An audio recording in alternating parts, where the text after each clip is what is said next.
Hello again to all subscribers and listeners of this channel. Today, this will be a follow-up video to my previous video about Storm getting her own film. And I'm going to be breaking down even more about that particular subject. Because of the success of Black Panther, I now have even more reasons why Storm, aka Aurora Munro from the X-Men universe, should get her own film, and why I think it might be more likely because of the recent success of Black Panther. So here's how I look at it. If Marvel doesn't make a Storm Origins film happen, then as far as I'm concerned, they are officially some of the dumbest and most incompetent creators of film out there right now. But without further ado, here are 4 more reasons why Aurora Munro, aka Storm, from X-Men, should finally get her origin story told on the big screen.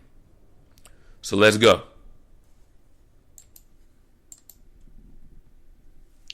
Reason number 1. Black Panther's success in the box office. The Black Panther film has been record-breaking in nearly 3 weeks. Since the 3 weeks that's been released. So some stats and some figures. Facts.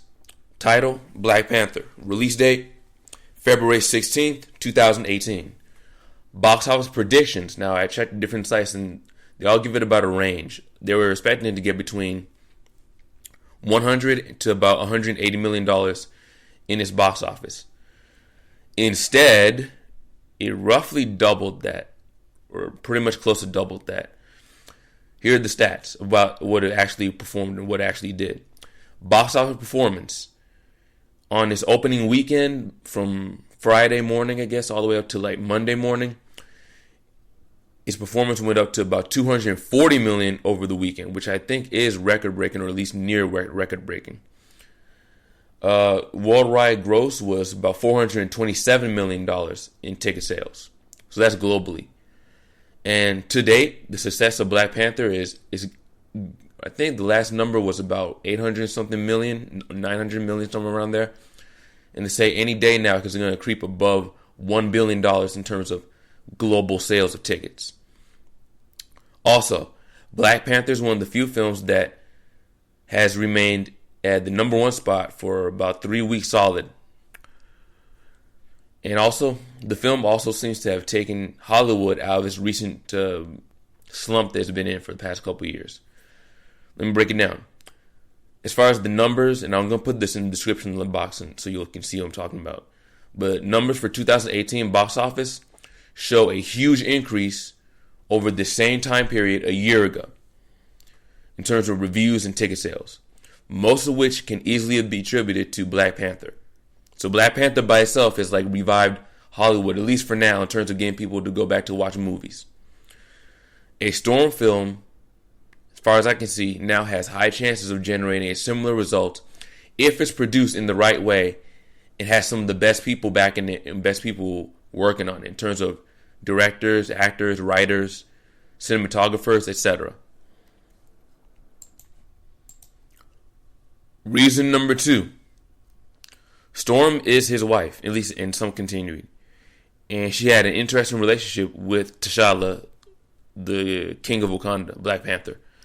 They met earlier in their lives before he became king and before she became an X-Men member.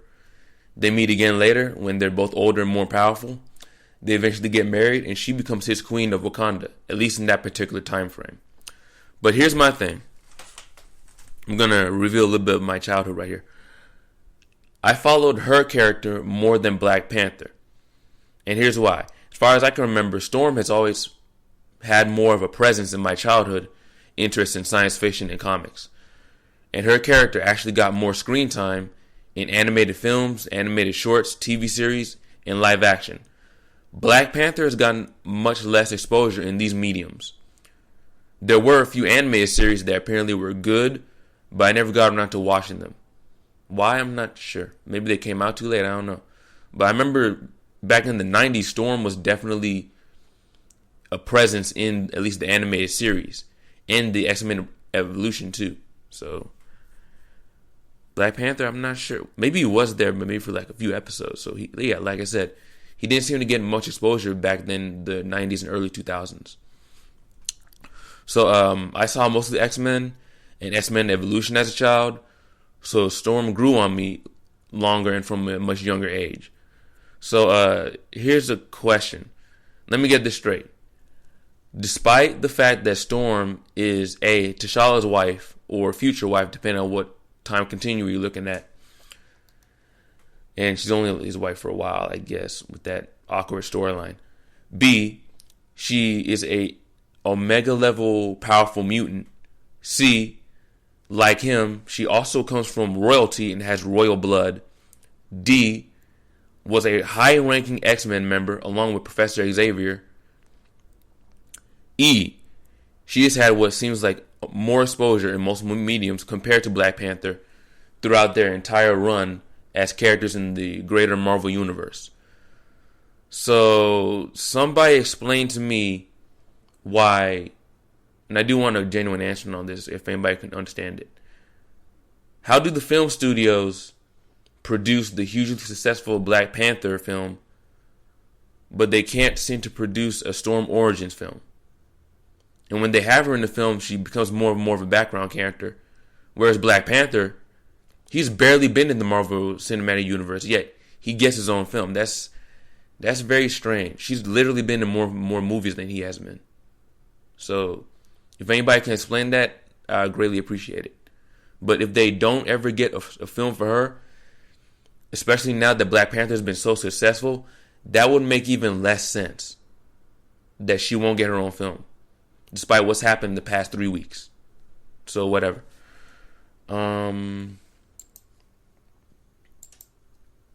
Reason number 3. And this is very, very interesting. Black superhero films, I think, might be the next major thing that film studios might be going into in order to stay afloat in this current modern society. Let me break it down. When one looks at the things going on in Hollywood, it looks like studios might pull something similar to what they did in the 1970s, but with a twist. So, for our past few years, Hollywood film studios have been struggling to bring people back into theaters. With the current not-so-stable economy, the increased ticket prices, the increasingly unoriginal films that are based on too many remakes or reboots, competition from mediums like YouTube, Netflix, Hulu, and porn. All these things are taking people's attention away from going to a movie theater. And because of all these things and more, we see a Hollywood that has been in a really bad trough lately. But because Black Panther was so successful, I'm thinking we might, emphasis on might, get a new slew of sci-fi or mythological superhero action films based around black characters. This might mimic what studios did in the 1970s.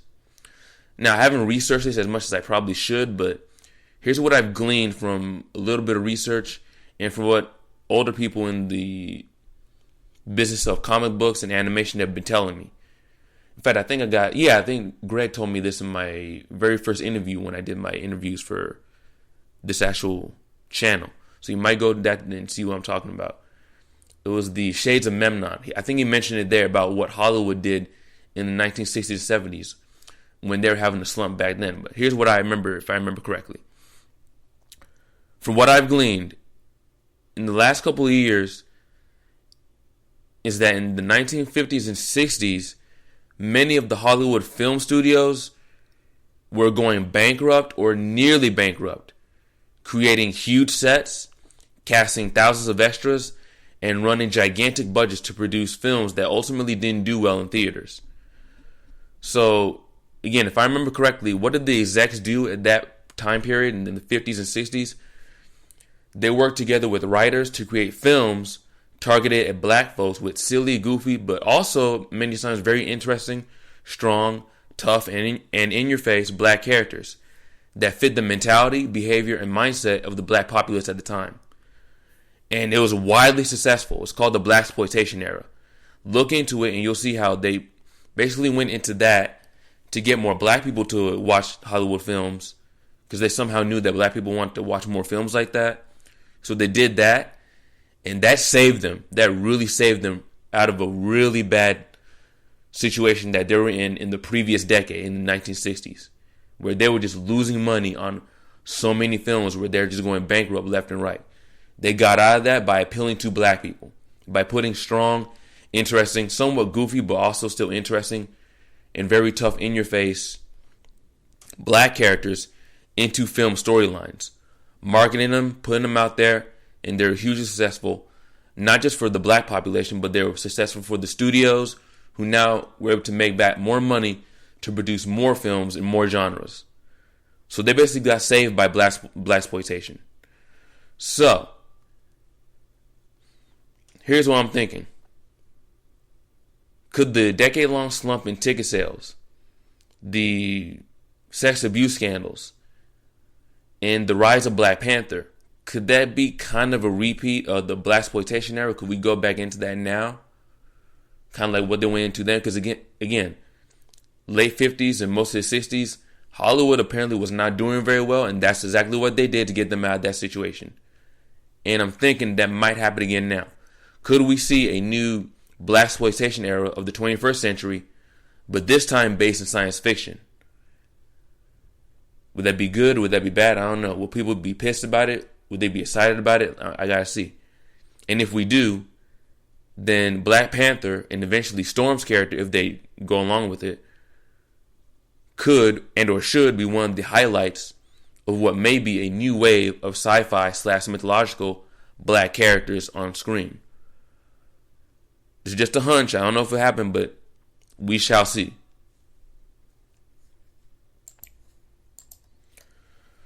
Number 4, and this is a big one for all you people who claim to be leftist. If you're progressive, you really need to start listening. Number 4, an African female superhero of royalty in a film would kick ass. Let me break it down for the slow people.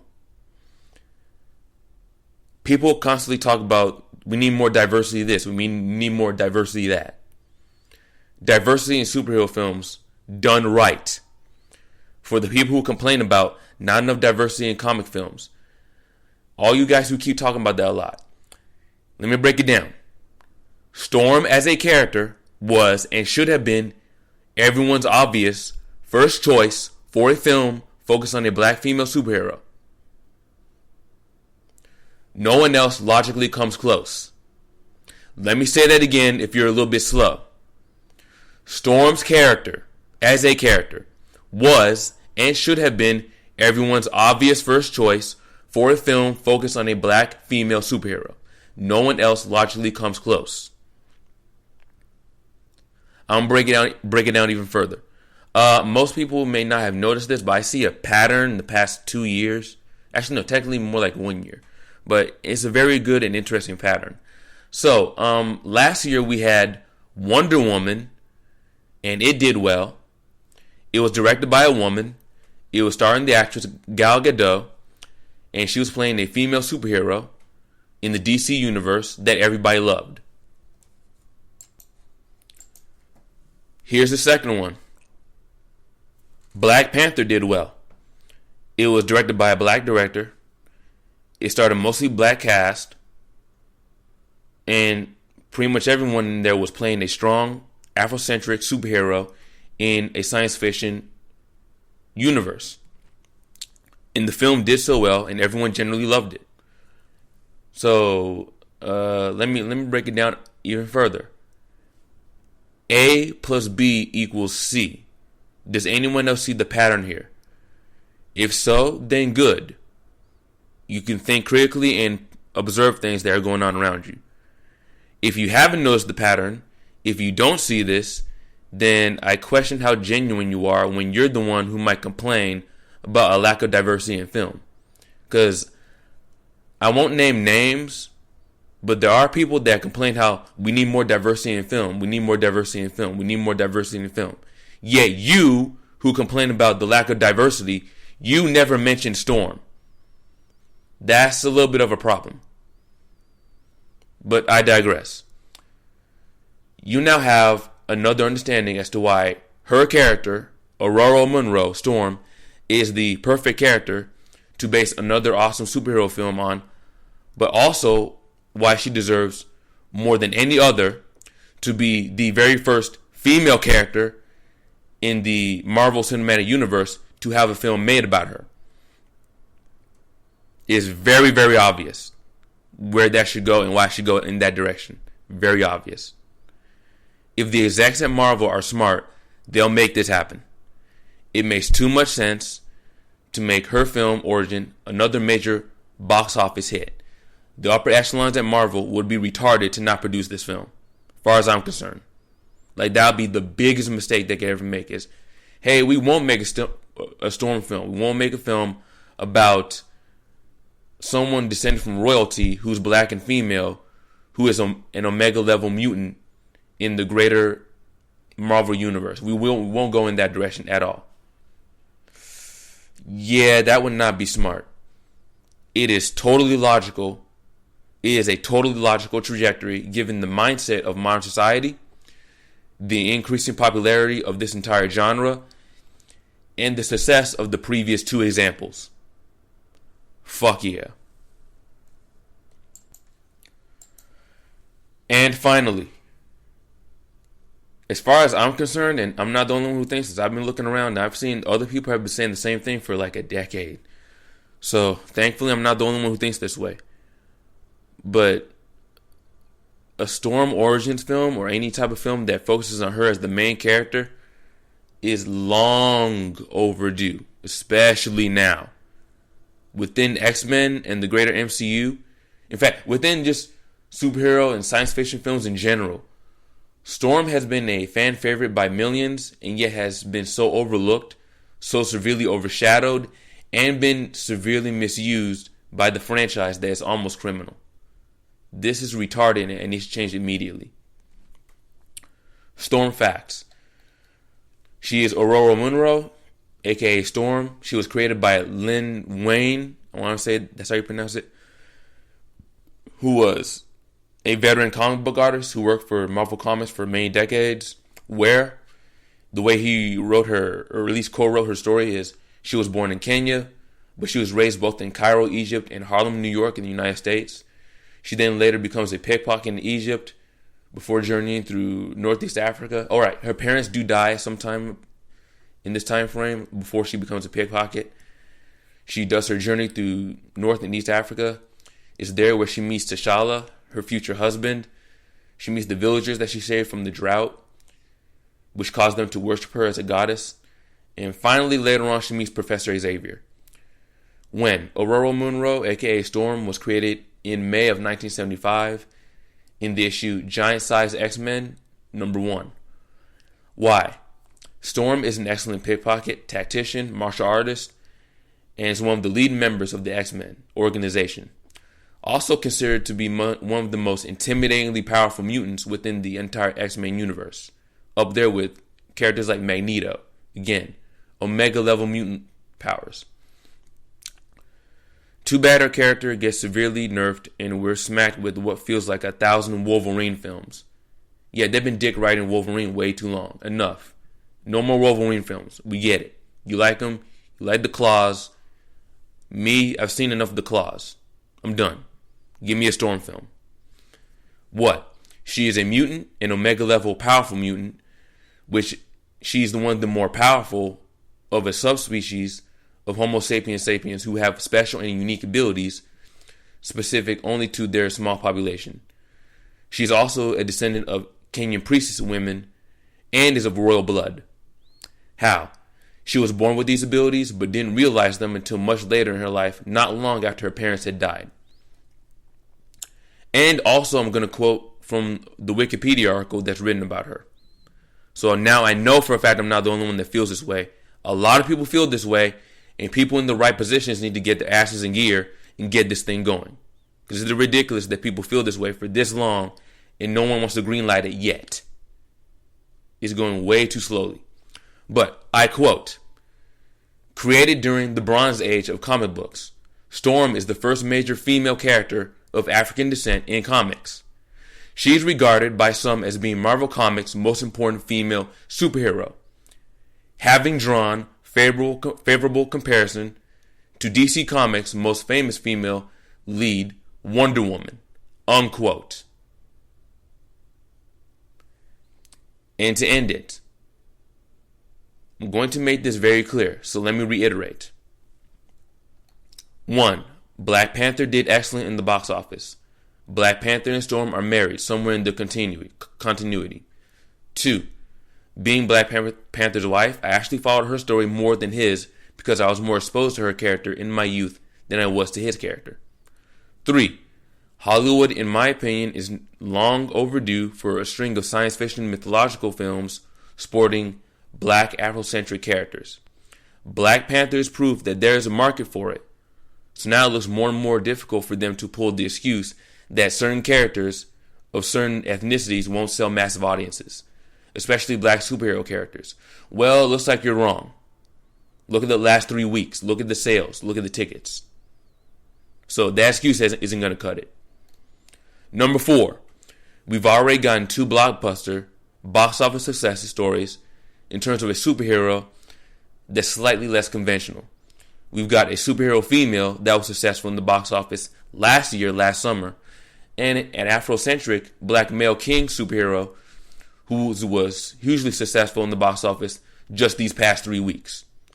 Storm is the next most natural choice for another runaway success for Marvel, sci-fi, superheroes, mythological characters, and diversity on the big screen. She is the perfect combination of these 2 prior successes. Let me say that again. She is the perfect combination of these 2 prior successes. Also, to all the other idiots out there who are talking about all the other women in Black Panther should get their own films or there should be an all-female version of that. No. Storm deserves it before they do. She's more well-known. She was there before them. She's one of the oldest black female superhero characters out there. It makes more sense for her to get that shot, not them. So shut up. Also, Halle Berry has been railing about this for years. That Storm's character needs more exposure, more respect, more representation, and more acknowledgement of her awesomeness and who she is. Not just in the MCU, but in diversity, comic book movies, and science fiction in general. And she's been talking about this for more than a decade. And it's like, she's absolutely right. Storm's character needs to have more exposure. She needs to be put more in the foreground and not be reduced to a silly background character. It's ridiculous. And again, all the other black female characters may be awesome, but they do not deserve it the way Storm does. Storm deserves to be the first one in discussion. And with that, I would say that Storm, Aurora Monroe, one of the most powerful characters in all of the X-Men, her star needs to shine, and she has spent way too much time in the background being overshadowed by everyone else and everything else in Marvel so far. It's gone on way too long. It's time to give Storm her due. No female character in the Marvel franchise deserves it more than her. No one, not anyone, as far as I can see. And that's all I got to say. That's all for now. Please like, subscribe, share, and donate to support this channel. You have a nice day. I'm out. Peace.